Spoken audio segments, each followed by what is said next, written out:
Casasanta was founded as LC Bakery by Luigi Casasanta in 1984 as a 24/7 maintenance service company for all types of bakery equipment. The business has since transitioned into a machinery supplier to industrial bakeries all over the world. I recently sat down with Robert Casasanta, VP of Engineering, to discuss the company's automation strategy. Yes. Tell me a little bit about what brought you to automation and what your philosophy is around developing that. For quite a few years, we've been looking at how we can improve our efficiencies, how we can improve our quality, how we can reduce the labor that's required to manufacture what we do. And as a result, it kept pointing in the same direction. We needed to invest in ourselves, invest in the equipment and technology so that we could achieve all of what we wanted to.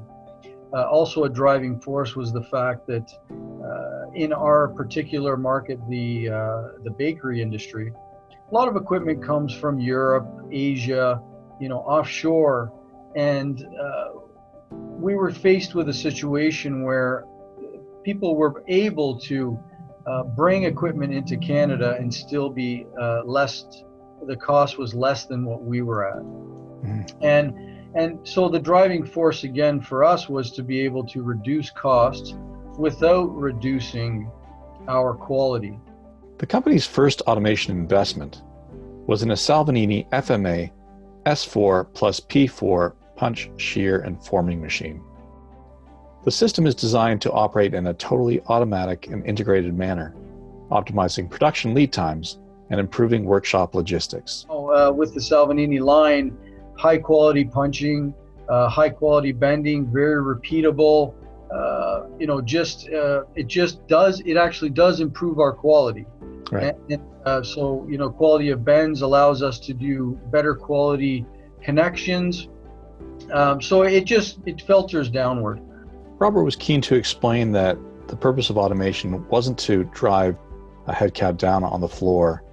It was all about making their products better and making the company more profitable. We're not interested in reducing our workforce, right.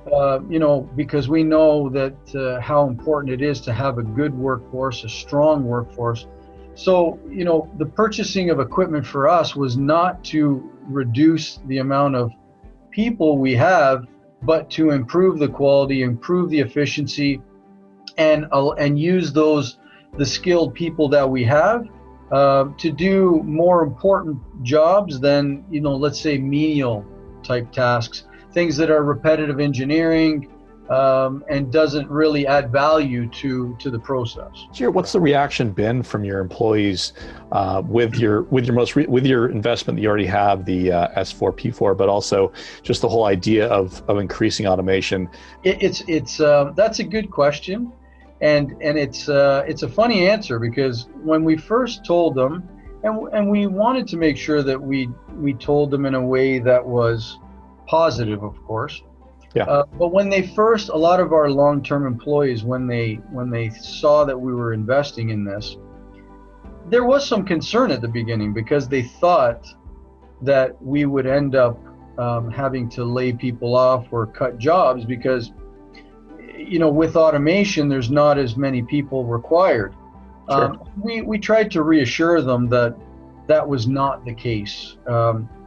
We were actually looking to do bigger and better things, and of course the proof is always in the pudding. And what's happened is, once we put the line in, we've actually our workforce has increased 4 times. Wow.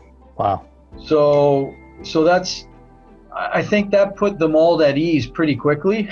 Yeah. Because there was nobody getting laid off. Right. We went from 30 people to 120. Concluding our interview, I asked Robert about next steps in their automation journey. It's funny that you asked that question, because just this morning we started talking about robotic welding and other automation that we can implement. Okay. Because we've seen what it can do for our business. Right. before we started this project, there's always not doubt, but caution about how you move forward. Is it the right decision? It's a big investment. And so does it make sense? How will employees react? What will be the outcome? And so a lot of that, all that went through our minds when we were going through this process. Sure.